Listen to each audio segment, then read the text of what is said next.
Se te sentes alone e te falta um cicerone, não comas gelados sem cone, não pegues no telefone, não grites ao megafone, nem sopres no saxofone.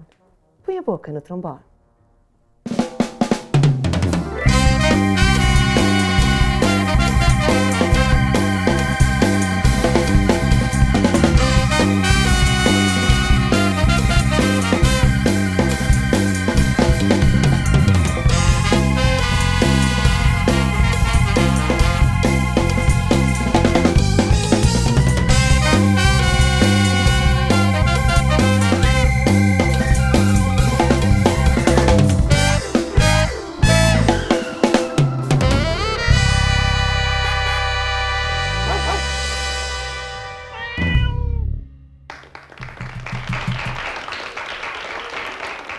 Olá, sejam muito bem-vindos a mais um Boca no Trombone. Um programa onde estamos à conversa com os mais variados artistas ao som dos fantásticos Farra Fanfarra.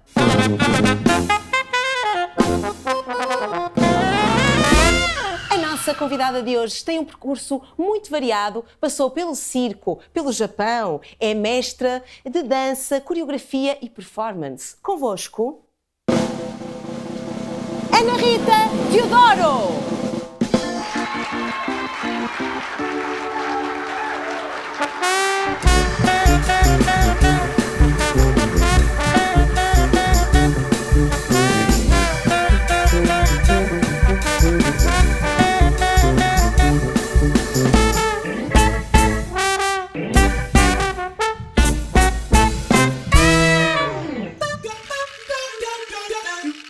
Boca no Trombone. Ritinha, bem-vinda ao Boca no Trombone. Obrigada, Mary, por me convidares. É um prazer. Eu e todos, os Farra, é um prazer ter-te aqui connosco. Tu que também passaste por Farra. Passei, sim, senhora. Ainda agora estávamos a dizer que faz 10 anos que não faço nada com Farra Fanfarra. Hoje estás aqui de volta à casa. Também passaste pelo Chapitão?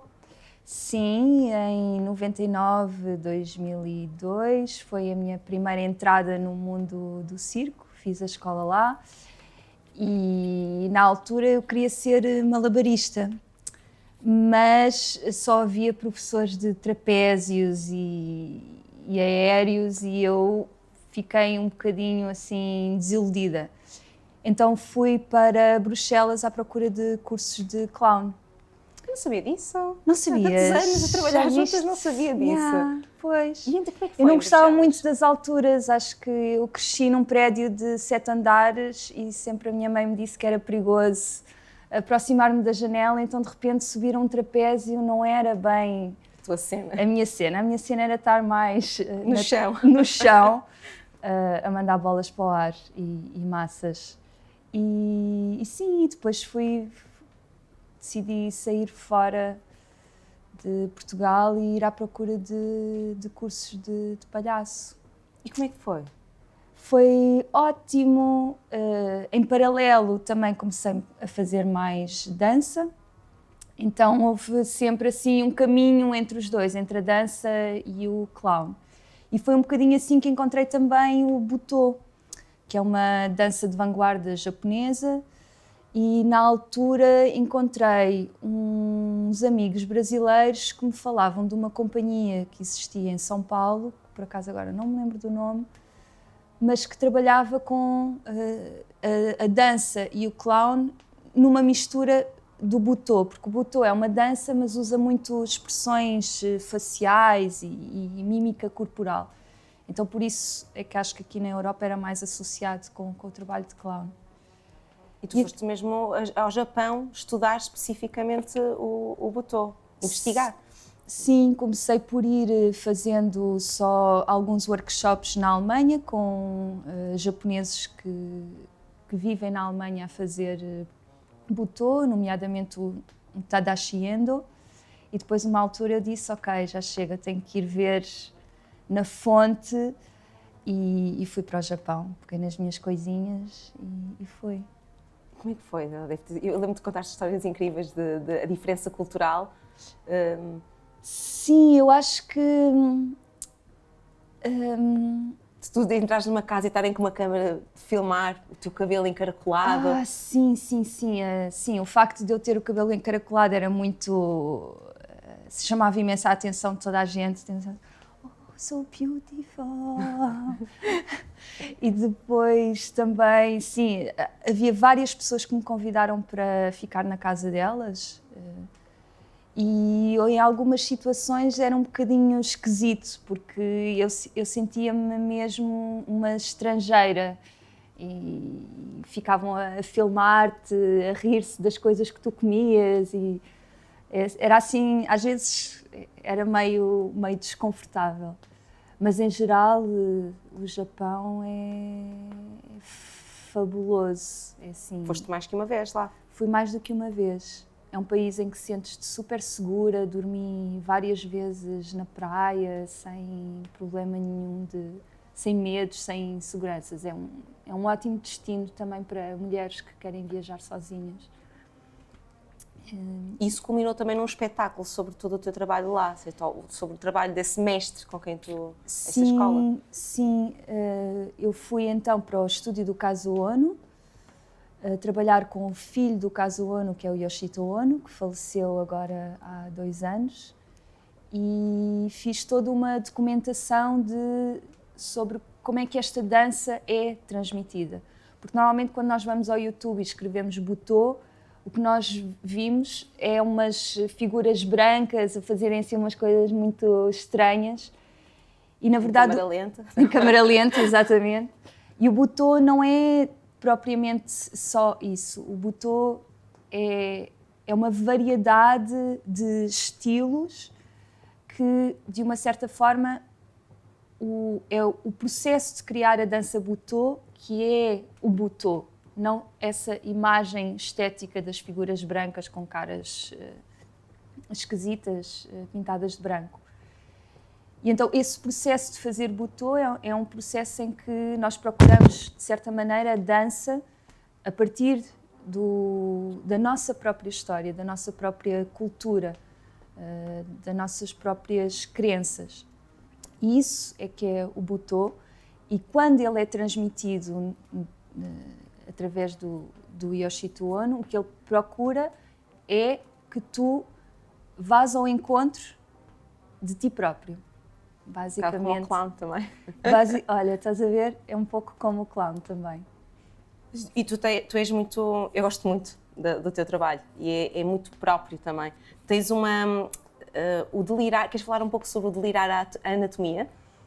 Sim, o delirar a anatomia também veio um pouco da minha história da dança, em que eu tinha uma professora que se chama Sofia Noparte, que... Isto no 100, certo? Sim, no 100. Ela foi minha professora no Chapitão e depois eu continuei no 100 com ela. E ela tem uma abordagem à dança que também procura nós percebermos que corpo é que nós temos e o que é que podemos fazer com ele. E então sempre gostei muito de estudar mesmo a anatomia, quantos ossos é que a gente tem, como é que funciona a fisiologia, também um pouco qual é a história mais antiga do nosso corpo, não é? Se nós vimos dos peixes, se nós vimos dos macacos, se nós vimos dos cavalos. Tentar um pouco, de uma certa forma, também delirar a anatomia, delirar a própria história do corpo e criar outras histórias possíveis que sejam baseadas em factos reais ou que sejam baseadas numa ficção. Por exemplo, aqui nós temos um osso que é o esfenoide, que atravessa o crânio e ele tem a forma de uma borboleta. Então é lindo imaginar que tens uma borboleta atravessada na cabeça. Isso é uma inspiração por si própria, não é? Exatamente, isso é uma inspiração por si própria. Isso é um pouco, delirar a anatomia seria um pouco isso. E são várias peças nessa... Sim, então eu depois, o delirar a anatomia virou foi o meu tema de mestrado quando eu fui para a França e depois o que eu fiz são várias pequenas peças que são como que homenagens a uma parte específica do corpo. Então tem o Orifice Paradis, que é uma homenagem à boca, o Rêve d'Intestin, o sonho do intestino, que é então aos intestinos, tem o Palco, que é uma peça sobre o joelho, e o Pavilhão, que é uma peça sobre a orelha. E já viajaste bastante com essas... Sim, já fui a alguns sítios com essas peças, sim. Essas peças focam-se em partes do corpo, mas depois tu também usas outras referências. Ou pelo menos eu lembro de tu teres ido ao norte do país estudar com... Você queres falar um pouco sobre isso? Sim, entretanto, eu quando fui estudar para a França, comecei a ficar com muitas saudades de Portugal e comecei a ouvir imensos cantos tradicionais portugueses. E comecei a fazer uma coleção de canções tradicionais e, sobretudo, de canções tradicionais que eram cantadas por mulheres a solo. E quando nós ouvimos esses registros mais antigos, às vezes não conseguimos perceber muito bem o que é que está a ser dito. Percebemos uma palavra ou outra. E quando eu comecei a ouvir bem e a transcrever o que era dito para aprender essas canções, percebi que, de uma certa forma, essas canções mostravam uma certa emancipação da mulher. Por exemplo, o Roró é uma música em que a mulher está a embalar o seu filho, mas está a conversar com o amante que está do outro lado da janela. Ou a Dona Filomena, que está a pentear o cabelo e que vê um soldado passar e diz: olha, agora soldado, agora é a nossa ocasião, porque ela quer se ir embora, fugir do marido. Portanto, são canções que falam de uma condição feminina, que é antiga, mas que eu acho que ainda nos assombra enquanto mulheres hoje em dia, não só enquanto mulheres, mas enquanto sociedade. E então, para mim, reativar essas canções era uma maneira também de tirá-las do baú e voltar a falar um pouco sobre essa condição da mulher. E inseres isso nas tuas peças também? Sim, insiro isso nas minhas peças e também tenho sido convidada a fazer outros projetos em que eu canto essas canções, embora para mim é sempre um bocadinho delicado, porque eu não me considero uma cantora. Embora eu sei que aquela senhora que foi apanhada a cantar enquanto estava a ceifar o trigo ou enquanto estava a amassar o pão, ela também não era cantora, não tinha um diploma. Mas às vezes ainda assim eu sinto essa pressão de não ser cantora, não ter o diploma. Desculpa, Ritinha. Desculpa. Boca no trombone, fala Mary. É o Oli. Ok. Obrigada. Até já. Beijinho, Oli. Ai, já desligou. Eu já lhe digo. Ritinha, o Oli, lembrando um pouco daquilo que tu fizeste há uns anos, eu creio que em 2009, foi também fazer a sua investigação sobre o Melt. Vamos falar já um pouco sobre isso, mas vamos ter com ele, sim? Bora. Oli Pop.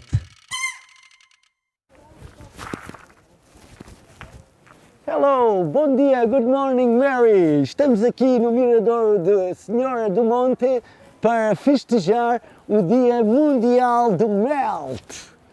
Eu hoje vou meltar desde aqui da Graça até Santa Apolónia. Ok, um momentinho que vou me preparar. Tenho aqui o meu assistente Andrea, por favor.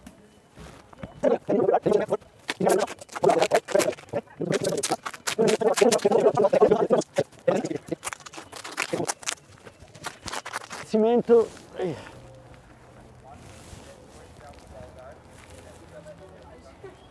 Bye bye. I'm going to melt me. Huh?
O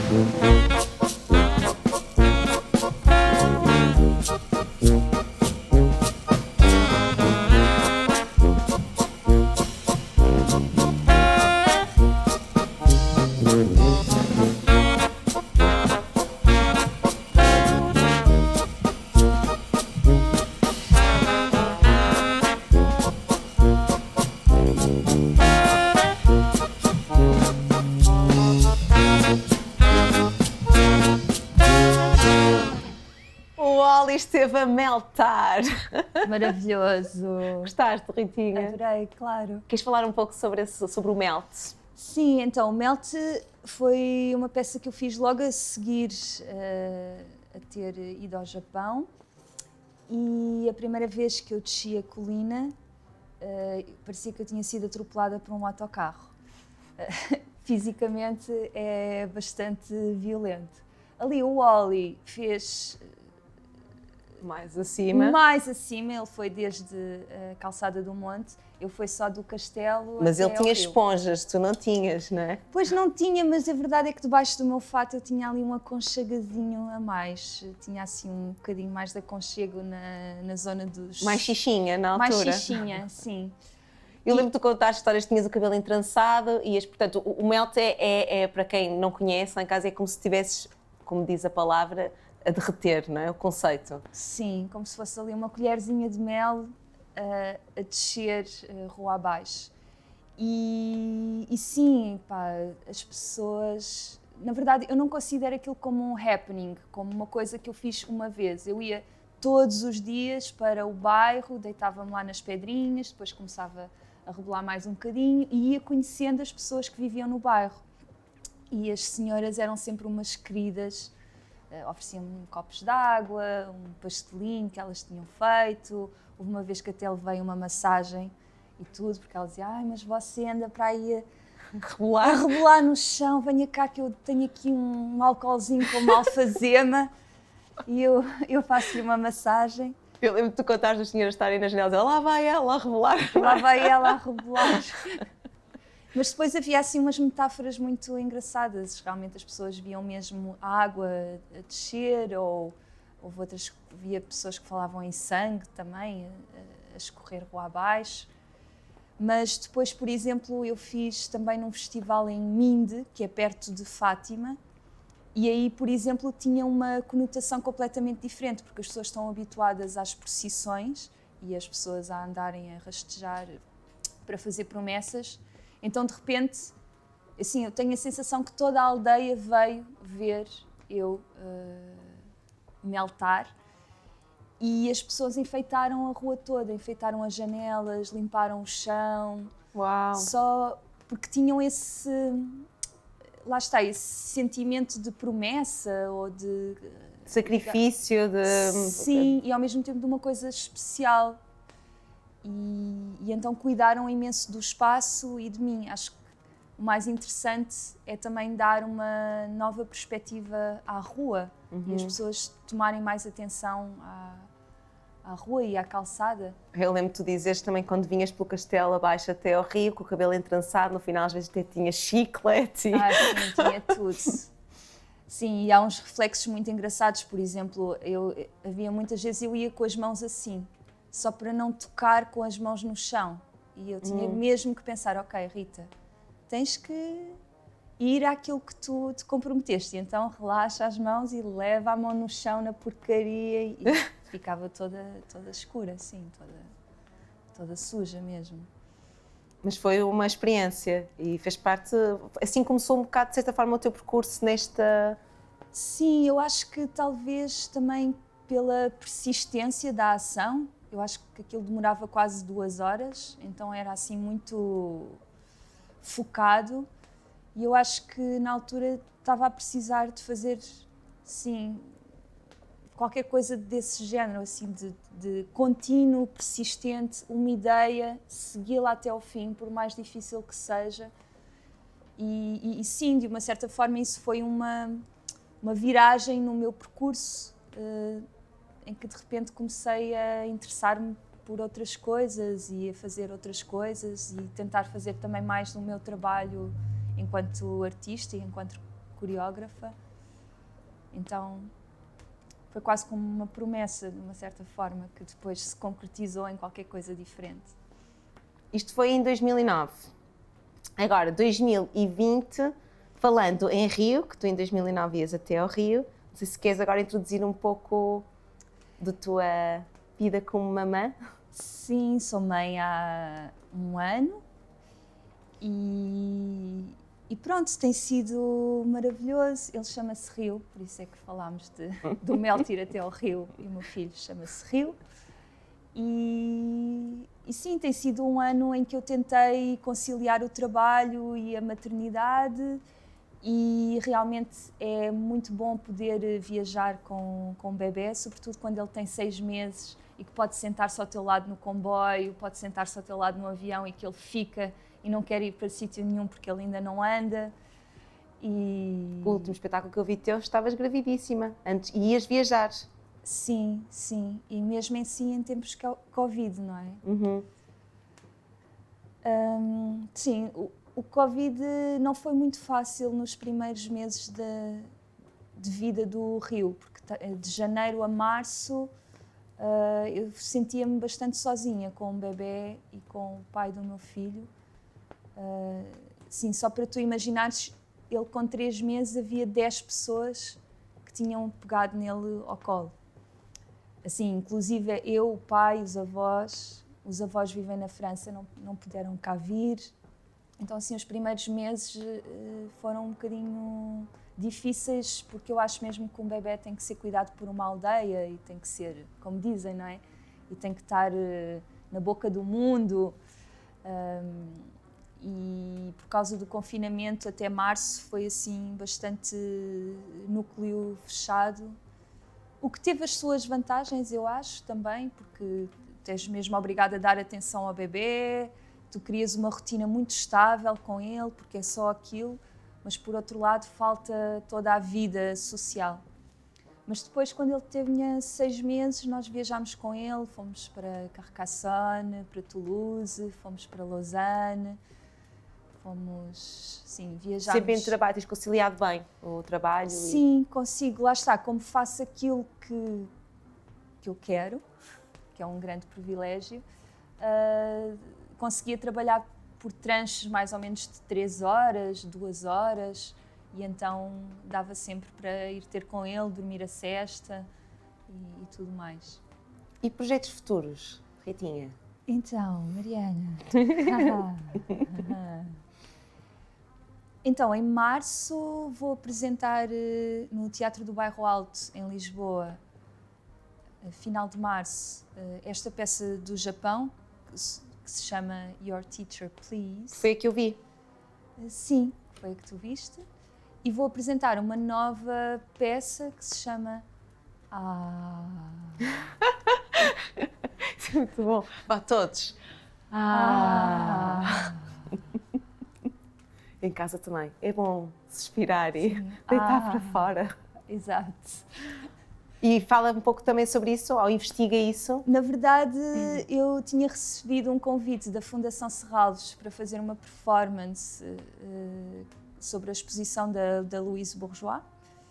E então eu fiz uma performance que se chamava A Partir. E então decidi um pouco resgatar esse material que apresentei nessa performance para esta peça, que vai ser só E é tipo, todo o teu corpo faz mais ou menos. Okay, também curiosa. pode ser também pode ser Tem várias interpretações possíveis. Ok, e vais explorando as várias. Mas fala de emoções, não de... Sim, fala justamente disto, do como um possível último suspiro, mas também um como um possível grito de acordar, de reivindicação de alguma coisa. É verdade. Temos que ir para as televendas. Convosco. Televendas, Rita, bora? Bora? Queres tu pressionar o botão? Vá, ali, para ali. Não, tu faz para ali, faz para ali. Televendas. É ambicioso, sonha em subir na vida.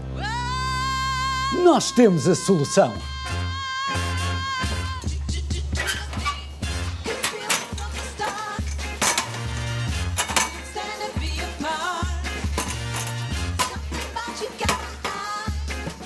Suba na vida com o novo escadote Farra Fanfarra. Sinta-se em alta! Ou então, compre o nosso CD Farra Fanfarra.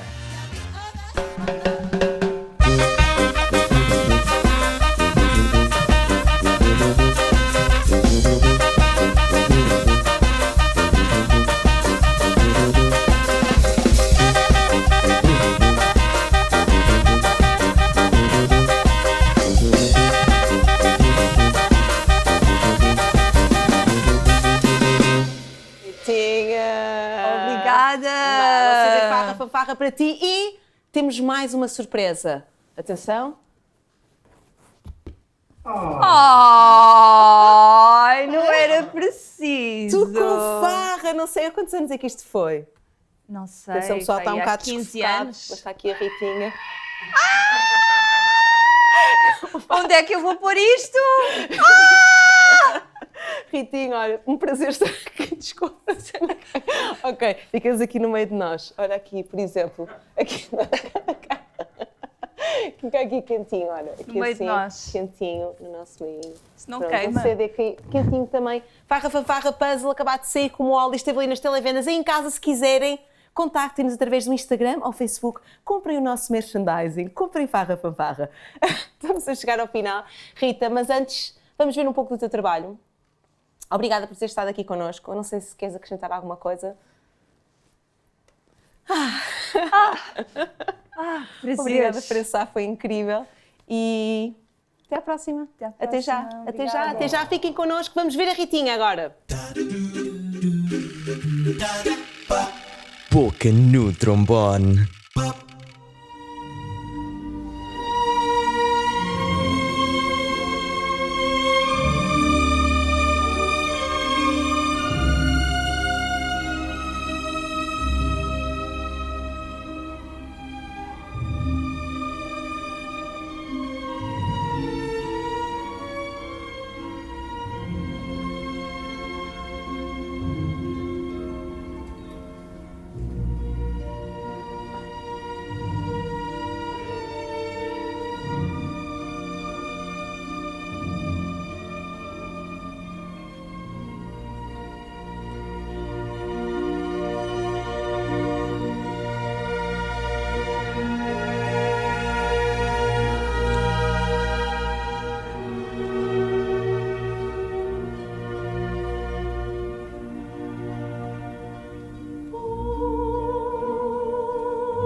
Obrigada Ritinha, obrigada aí em casa, obrigada a estes fantásticos músicos, ao pessoal que está aí atrás das câmaras e aqui no estúdio, a todos, foi a Boca no Trombone.